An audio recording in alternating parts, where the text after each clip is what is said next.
Hey hi hello guys welcome back to my channel. So మార్నింగే ఎక్కడికి వెళ్తున్నామని చూస్తున్నారు కదా. ఈరోజు సండే కదండి, అందుకనైతే బయటికి వచ్చాము. సో బయటికంటే ఏదో అవుటింగ్కి వెళ్తున్నామని కాదు, సో ఏదన్నా తీసుకెళ్దామని అయితే వచ్చామన్నమాట. బయటికి రాగానే పిల్లలకి బాగా ఆకలేసేస్తుంది. సో అందుకని వాళ్ళకైతే టిఫిన్ సెంటర్కి తీసుకెళ్ళి అయితే వాళ్ళకైతే టిఫిన్ అయితే తీసుకున్నాడు అన్నమాట. వాళ్ళు బోండా తీసుకున్నారు, బోండా తీసుకొని వాళ్ళు తినేశారు. సో వాళ్ళు తిన్నంతసేపు అయితే మా కోసం అయితే ఇంటికైతే పార్సల్ తీసుకున్నాడు అన్నమాట టిఫిన్స్.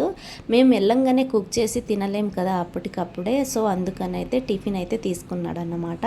సో ఆ తర్వాత అయితే మేము ఫిష్ మార్కెట్కి అయితే వెళ్ళాము. సో ఫిష్లో మీకు సముద్రపు ఫిష్ అంటే ఇష్టమా లేకపోతే చెరువు ఫిష్ అంటే ఇష్టమా? నాకైతే చెరువు ఫిష్ అంటేనే ఇష్టం. అది కుక్ చేస్తేనే నాకు చాలా మంచిగా అనిపిస్తుంది, టేస్ట్ కూడా అదే మంచిగా అనిపిస్తుంది అన్నమాట. సో అదే తీసుకున్నాను.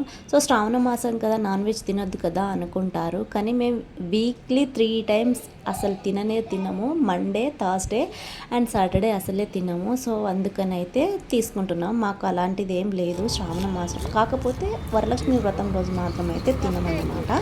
సో ఇదన్నమాట వీడియో అండి. ప్లీజ్ నా వీడియో కనుక నచ్చితే like and share and subscribe కూడా చేసుకోవచ్చు కదండి. Please bye.